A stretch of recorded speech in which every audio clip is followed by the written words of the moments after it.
क्या आप एक फ्रीलांसर हैं या शायद स्विगी जोमेटो में डिलीवरी पार्टनर या फिर एक इंडिपेंडेंट कंसल्टेंट? गिग इकोनॉमी 2026 में अपने पीक पर है, लेकिन एक चीज जो आज भी अनस्टेबल है वो है हमारी इनकम। ना कोई पीएफ कटता है, ना ही कोई पेंशन की सिक्योरिटी मिलती है। तो क्या इसका मतलब ये है कि गिग वर्कर्स अमीर नहीं बन सकते? बिल्कुल नहीं। आज के वीडियो में हम बात करेंगे best investment strategies for gig workers in 2026। कैसे आप अपनी अप डाउन वाली इनकम से भी एक बड़ा कॉर्पस खड़ा कर सकते हैं। आगे बढ़ने से पहले हमारे चैनल ग्रोथ गाइड को सब्सक्राइब जरूर कर लीजिए ताकि आप ऐसी फाइनेंशियल टिप्स मिस ना करें। गिग इकोनॉमी का सबसे बड़ा चैलेंज है ड्राई स्पेल्स, वो महीने जब काम कम होता है। इसीलिए इन्वेस्टमेंट से भी पहले आपको चाहिए एक इमरजेंसी फंड।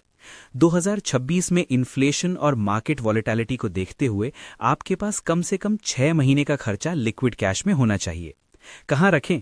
इस पैसे को नॉर्मल सेविंग्स अकाउंट में ना रखें, इसे लिक्विड म्यूचुअल फंड्स या हाई इंटरेस्ट सेविंग्स अकाउंट में रखें, जहां से आप जरूरत पड़ने पर तुरंत निकाल सकें। ये आपका सेफ्टी नेट है। अब बात करते हैं शॉर्ट टर्म गोल्स की। हो सकता है आपको अगले साल नया लैपटॉप लेना हो, बाइक लेनी हो या कोई स्किल अपग्रेडिंग कोर्स करना हो। इसके लिए एसआईपी बेस्ट है, लेकिन डेट या हाइब्रिड फंड्स में फ्लेक्सी एसआईपी। गिग वर्कर्स के लिए मेरा सजेशन है फ्लेक्सी एसआईपी। जिस महीने कमाई ज्यादा हो इन्वेस्टमेंट बढ़ा दो, जिस महीने काम मंदा हो थोड़ा कम कर दो। रेकरिंग डिपॉजिट्स यानी आरडी। अगर आप ज्यादा रिस्क नहीं लेना चाहते तो बैंक आरडी भी एक अच्छा ऑप्शन है अपने शॉर्ट टर्म सपनों को पूरा करने के लिए। दोस्तों, गिग वर्कर्स के पास कोई गवर्नमेंट पेंशन नहीं होती, इसलिए आपको अपना सेल्फ पेंशन खुद बनाना होगा। Equity mutual funds SIP. अगर आपकी उम्र 20s या 30s में है तो इंडेक्स फंड्स या मिड कैप फंड्स में एसआईपी शुरू करें।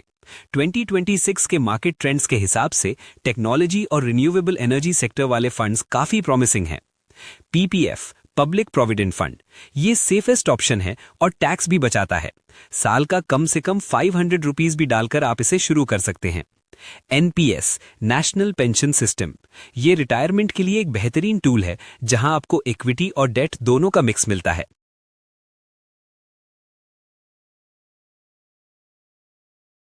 इन्वेस्टमेंट तब तक अधूरा है जब तक आपके पास इंश्योरेंस नहीं है। एक गिग वर्कर के लिए हेल्थ इंश्योरेंस और टर्म इंश्योरेंस मैंडेटरी है। सोचिए, अगर खुदा ना खास्ता कोई मेडिकल इमरजेंसी आ गई तो आपकी सारी सेविंग्स एक पल में खत्म हो जाएगी। इसलिए एक अच्छा कवर आज ही लें। दोस्तों, इन्वेस्टमेंट करने से पहले 3 बातें हमेशा याद रखें। अपने रिस्क एपेटाइट को समझें। हमेशा एसआईपी यानी सिस्टमैटिक इन्वेस्टमेंट प्लान के जरिए इन्वेस्ट करें और कम से कम 3 से 5 साल का नजरिया रखें। इन्वेस्टमेंट से जुड़ी ऐसी ही डीप एनालिसिस के लिए ग्रोथ गाइड पर हम रोज नए वीडियोस लाते हैं, तो सब्सक्राइब करना मत भूलिएगा।